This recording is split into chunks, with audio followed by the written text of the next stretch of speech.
Churches of Christ present Speaking the Truth in Love, a program bringing you life's answers from the Word of God.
Hello, I'm Bobby Baker from the Twin City Church of Christ in West Helena, Arkansas, and welcome to the Speaking in Truth in Love broadcast.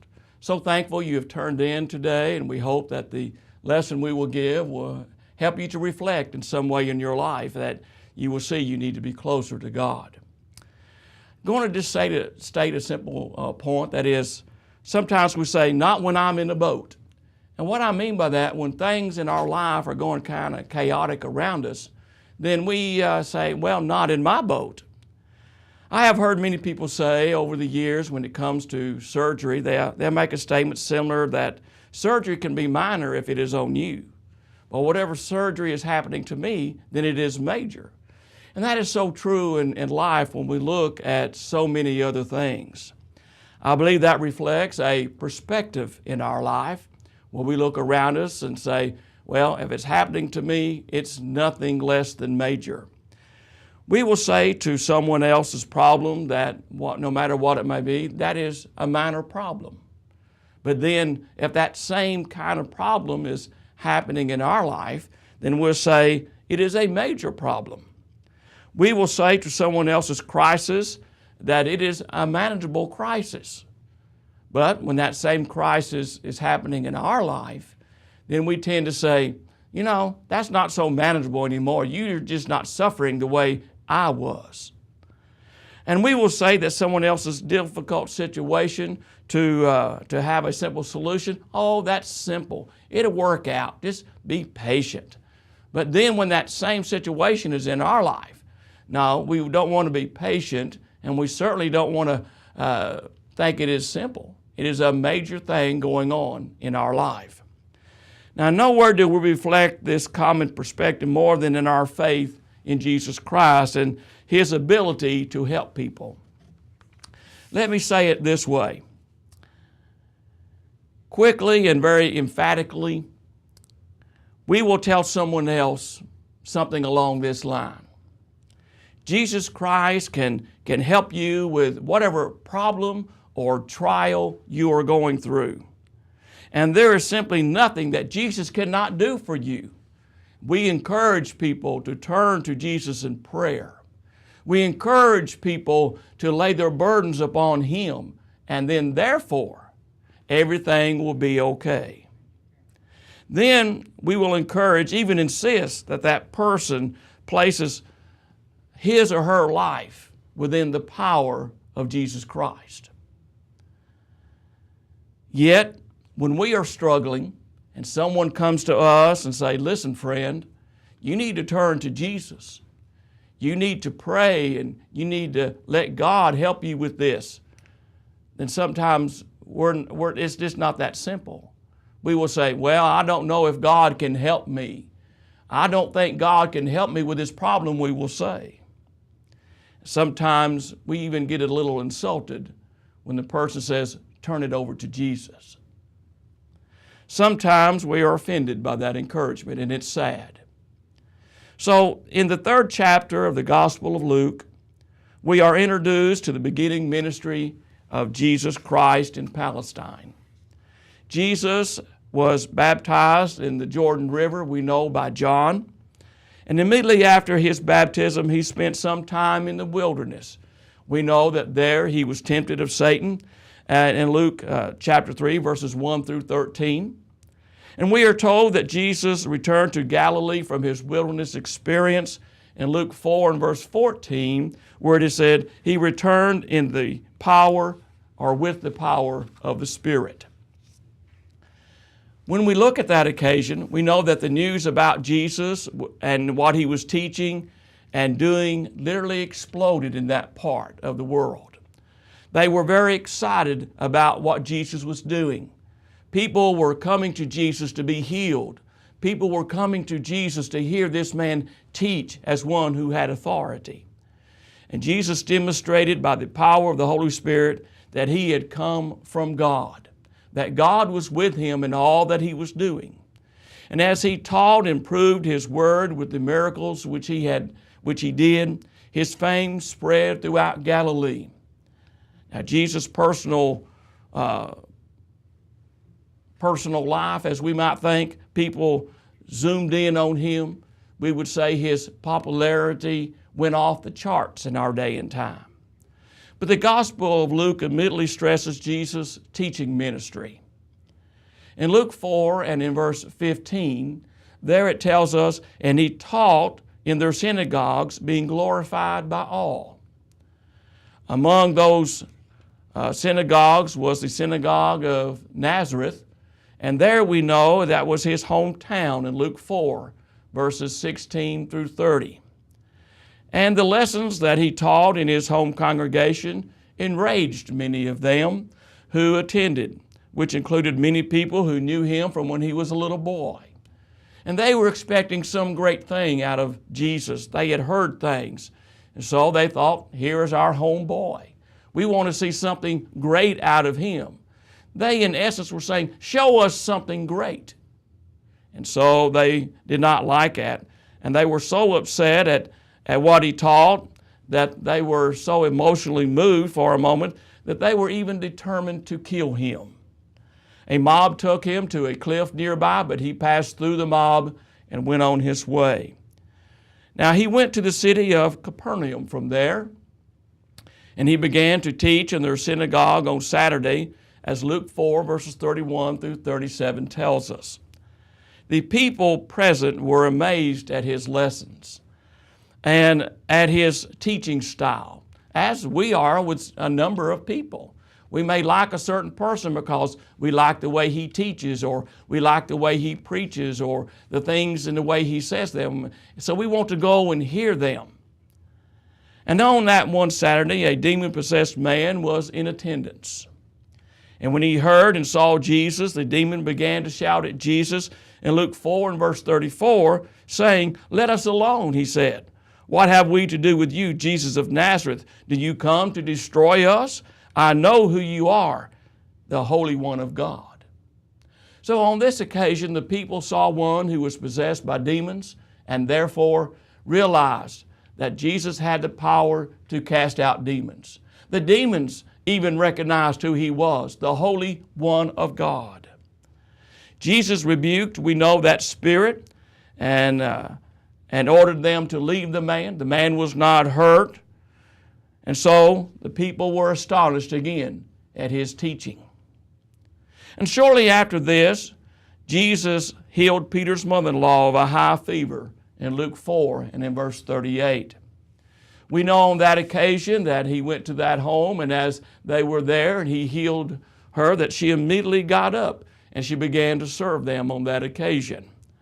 That evening, everyone in Capernaum who had someone sick or diseased with some problem, people were bringing them there. They wanted to see Jesus. They wanted Jesus to heal their sick. They wanted to know who this man was in Luke 4 and verse 40. But any of us would have been the same way if we lived in that time and one of our family members was sick and we heard that a young man over in another place had the ability to cast out demons and to heal the sick. We would gather up our loved ones and run just as quickly as we could also. And one morning after that, we know that Peter, a fisherman nearby, had fished all night with his partners and he caught nothing. In Luke 5 verses 1 through 8 is that story there. On the Sea of Galilee, we know that they had fished all night and had not caught any fish. Jesus comes by and tells them to cast their nets on the others at a certain place. Well, the fish would be at the surface at night, as we understand it, and therefore their nets would be able to catch them. But they had not caught anything all night. Here it was daylight, and they understood that the fish would go down deeper, to get away from the light, and therefore there would not be any catch. So Jesus commanded them that to cast their nets to this place, and so it was. They did. We know from the reading that there was a great catch of fish, so much that the nets began to break. He calls for friends nearby, and they come out and they begin to load the fish into the boats, and to the point that they were almost to sink. So this taught a great lesson to Peter. And then from that, we know that he followed Jesus. In Luke 5, verses 12 through 15, we see that Jesus healed a man of leprosy, a disease that everyone regarded to be incurable. Certainly, if you read anything about leprosy, it was a terrible disease. Fingers and things would literally rot and fall off, to make it simple. And so this was a disease that no one wanted to be around. But here is Jesus showing great love to this person. He instantly restored, in Luke 5, verses 8 through 25, a paralyzed man to perfect health. In fact, the man walked away carrying his own bed. I think if you and I were present, that would certainly impress us. Think about it. These men brought their friend, broke up the roof, let him down, and it was that he was healed, and he got up and walked away. Which one of us would not want to be around a man like that? Truly, Jesus healed. And there is no way to demonstrate the one's sin are forgiven. However, one can observe it if one has the power to heal. Jesus is preparing them for the next phase of his ministry, and that is, he is going to show them he indeed has power to forgive sin. And this became a great problem among the Pharisees and Sadducees of the day. Can anyone forgive sin? They thought. The logical conclusion is that he is God. In Luke, the 5th chapter, and in verse 24, Jesus tells them, "But that you may know that the Son of Man hath authority on earth to forgive sin."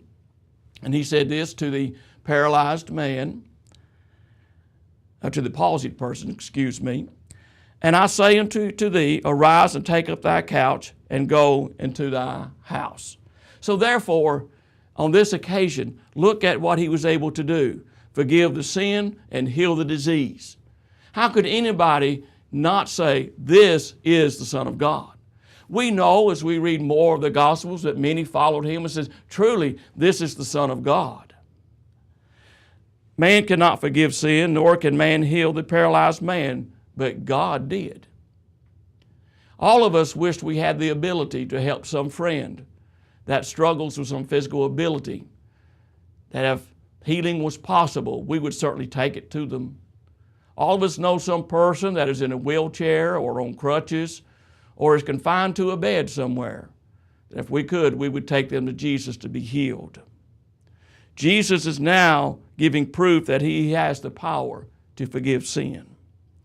He says this will be proved by his ability to heal this man so that he can walk. Then he commanded the man to pick up his bed and to go home. We have another account in Luke 7, verses 2 through 10. On this occasion, we have a Roman military officer who had a dying servant come to Jesus. He was so concerned about this servant that he asked Jesus to heal this servant. Now, that servant was not present. Think about that. It'd be like you going maybe from wherever you live to some far distant city because you heard of a doctor that might heal. And you would go and say, could you heal my servant from here? Not that I bring my servant in, but from where you are right now. We live many miles away. Can you heal that servant? Think about the power that Jesus had on this occasion. Jesus said that he would go to this man's house and that there he would heal this servant. He wanted him to do that. But he trusted Jesus' power. He said, Jesus, it's not necessary for you to go and to my home. It's quite a ways off. And it's not important that you go there. Just say the words and the servant will be healed. Truly, that impressed Jesus. And Jesus did just that. From that distance, he healed that servant. He healed the man long distance without ever seeing or speaking of that man. Can we begin to understand the popularity of Jesus? Can we begin to understand what Jesus was doing? Jesus was on a journey and he came near the town of Nain in Luke 7, verses 11 through 17. There on that occasion, he was near the town and there was a funeral procession. Matter of fact, he stopped the funeral procession and the widow's son who had died was there. And virtually he guaranteed this, and as he could see the situation, he reached down and he healed the widow's son. Now, could you imagine that? Being somewhere at a funeral home or someplace, and Jesus walks in, lays his hands on the person, and they arise to live again. That would impress any of us. Later, we know that he cast out the demons, the 7 demons of Mary Magdalene, in Luke chapter 8 and verse 2. Now, I want you for just a moment to, in your mind, kind of pretend with me. Let's suppose for just a few moments that you have not heard about Jesus. Let's pretend for a moment that you've not seen him do any miracles at all. But here you are walking along the countryside and you see the commotion and you wonder what's going on. So you stand nearby the Sea of Galilee as described in Luke 8 and verse 22, and Jesus is close by talking with people and doing the things that he had been doing. Now let's suppose that this man asked the disciples that were nearby, does he actually have the power to do all the things that you say he is able to do? Could you imagine one of the disciples speaking up and saying, you must be kidding me. You have not heard of Jesus. You have not seen what he has done. I have. Well, another disciple might turn to him and say, we understand that it's hard for you to believe this, but we've seen him heal people. We've seen him give sight back to people. Another disciple walks up and says, he walked through an angry mob who was wanting to kill him. And another might say, we saw him cast out many demons, so many that we've lost count. Another disciple would say, friend, you've not heard about how he's healed so many sick people, that he had one man to pick his bed up and to walk away. You've not heard about how, maybe Peter was there, how he healed my mother-in-law. I mean, she was sick of a high fever and he healed her instantly. They could say, we saw him heal a man of leprosy. This is truly the Son of God, as they would speak to him. And so, And we were there when he healed another man long distance. And we were standing right there when he brought back to life the widow's son. All these things they could have told him that we've talked about. Now consider what actually happens in Luke 8, verses 22 through 25. Jesus said to these 12 disciples, "Let us cross over to the other side of the lake." The Sea of Galilee is subject to sudden storms, as you can read some books and realize that history of that lake, of that sea.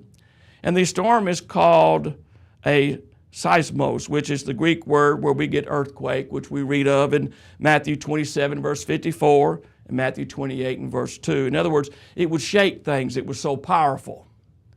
So he and the 12 got into the boat and they launched out. And the sea was calm, as we know, and it was smooth, and they were going on their way. And all of a sudden, this storm came up. We know that Jesus had got into the boat and he was asleep because he was exhausted from working with the people and teaching and healing. And as this storm comes up, you realize that the waves were getting bigger and bigger. And all of a sudden, the waves were coming over the top of the boat and into the ship. So y'all began to look around, these disciples did, and they began grabbing things and trying to bail it out. But all of a sudden, they realized that they were not able to keep enough water out. So in their fear, they went to Jesus and they shook him and said, "Master, Master, we are perishing." And Jesus woke up and he told the wind to stand still and the water to be calm. And instantly the lake was smooth, barely a puff of wind. And he turned to his disciples and he asked a question. He said, "Where is your faith?" Well, that must have confused them a little bit on that occasion. The disciples were terrified. They were not terrified of the storm, but they were terrified that this man who had healed the sick and done many other wonderful things now had demonstrated his power over what we would call nature.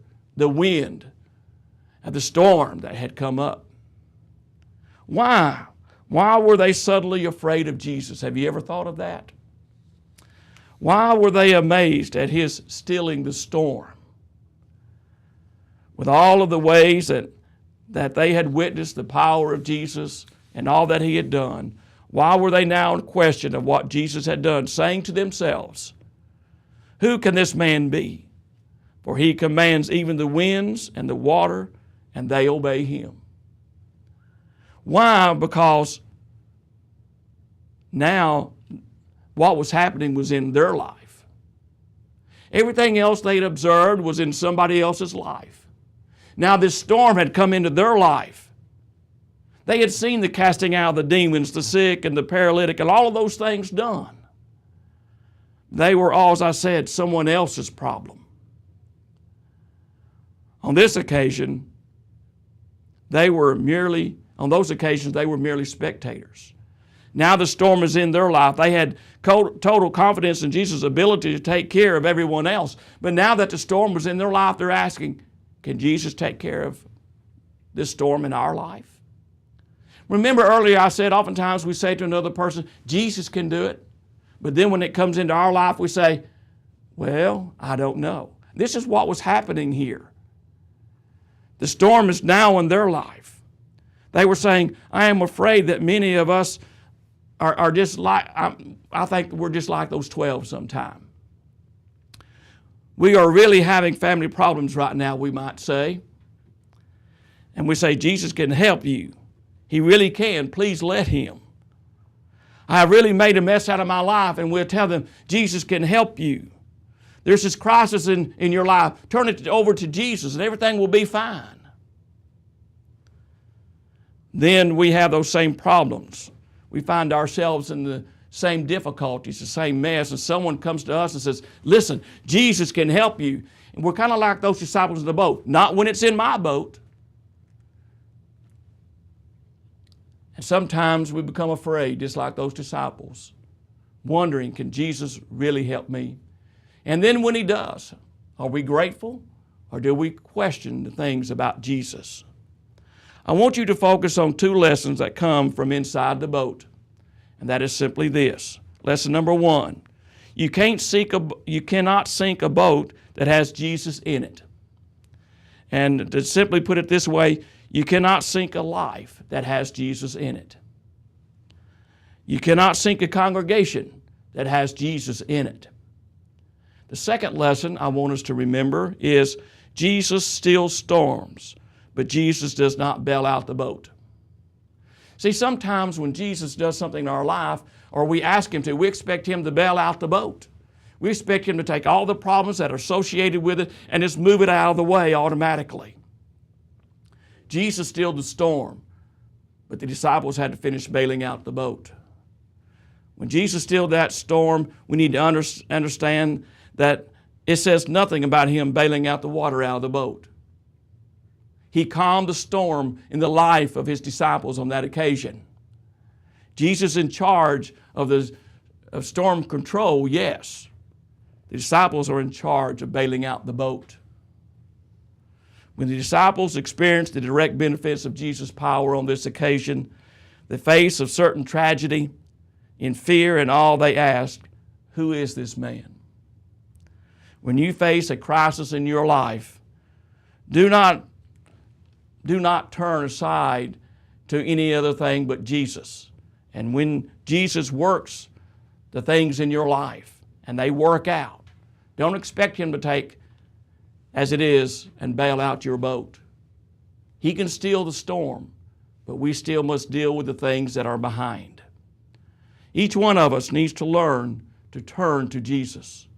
We need to learn that He is the answer to our life, and He will help us get through the storms in our life.